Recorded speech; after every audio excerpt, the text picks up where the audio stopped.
अगर मैं आपसे कहूं कि इंटरनेट के ऊपर एक ऐसी जगह है जहां पर गन्स बिकती हैं, जहां पर ड्रग्स बिकते हैं और क्रिमिनल लोग आपस में मिलते हैं, इंटरनेट के इस हिस्से को डार्क वेब कहा जाता है। क्या आप यकीन करोगे कि डार्क वेब के ऊपर एक ऐसी वेबसाइट थी जहां आदमखोर लोग मिला करते थे। इस वेबसाइट को आदमखोर कैफे या द कैनिबल कैफे कहा जाता था।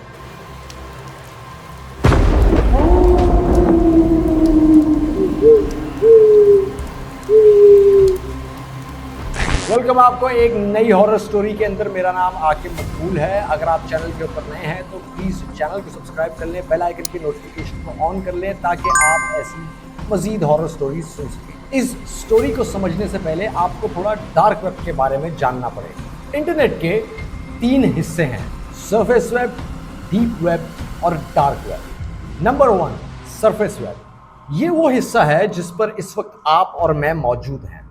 फेसबुक, यूट्यूब, टिकटॉक, इंस्टाग्राम, ये तमाम वेबसाइट्स जो गूगल, याहू या इस जैसे सर्च इंजन से सर्च की जा सकती हैं, वो सब सरफेस वेब का हिस्सा हैं। Number 2, deep web.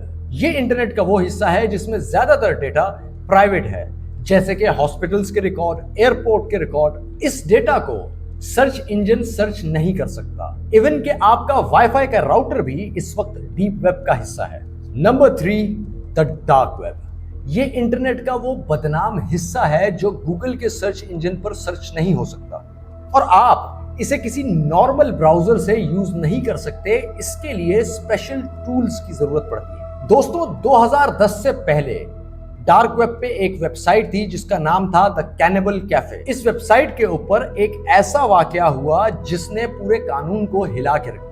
जर्मनी का एक बंदा था जिसका नाम था अर्मिन माइवेस। वो कैनिबल कैफे की वेबसाइट पर एक पोस्ट अपलोड करता है, क्या कोई है जिसको मैं खा सकता हूं?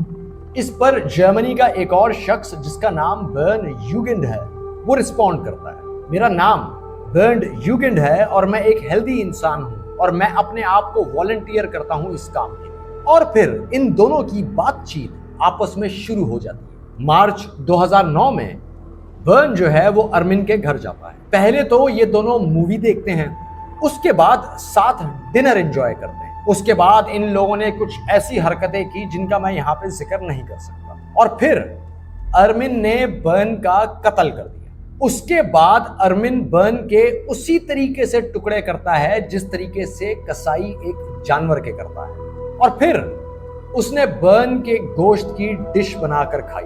इस वाकये को 2 साल गुजर जाते हैं, मगर अर्मिन की इस दरिंदगी का किसी को कुछ पता नहीं चलता। 2 साल बाद अर्मिन फिर से एक दफा द कैनिबल कैफे के ऊपर एक पोस्ट अपलोड कर, कोई है जिसको मैं खा सकता हूं?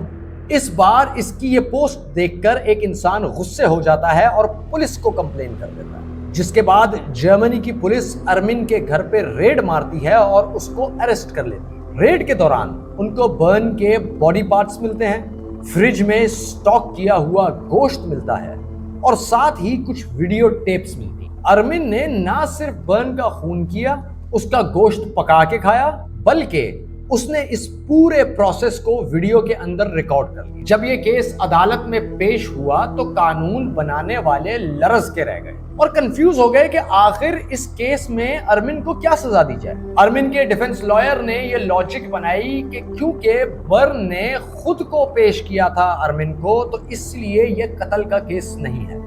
मगर जज ने फिर भी 8.5 साल की सजा उसे सुना दी। लॉयर्स ने अपील की कि इस दरिंदे को कम से कम उम्र कैद की सजा देनी चाहिए और फाइनली बाद में उसे उम्र कैद की सजा दे दी गई। इस वक्त अर्मिन जेल की सलाखों के पीछे मौजूद है। इस वाक़े के बाद FBI ने द कैनिबल कैफे की वेबसाइट को बंद कर दिया। लेकिन दोस्तों, ये तो वो केस था जो उस वेबसाइट का रिपोर्ट हो गया।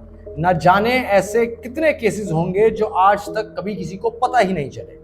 अर्मिन के इस वाक़े से एक बात तो साबित हो गई कि कभी कभार इंसान दरिंदगी में जानवरों, भूतों और जिनों से कहीं ज्यादा आगे निकल जाता है। तो दोस्तों, आज की वीडियो के लिए इतना ही। अगर आपको ये हॉरर और क्रिमिनल टाइप की स्टोरी पसंद आई हो तो वीडियो को लाइक कर दें, चैनल को सब्सक्राइब कर लें और बेल आइकन के नोटिफिकेशन को ऑन कर लें ताकि आप ऐसी मजीद वीडियोस को देख सकें। आपसे मुलाकात होगी एक नेक्स्ट वीडियो में एक नई कहानी के साथ। तब तक के लिए अपना बहुत सारा ख्याल रखिएगा।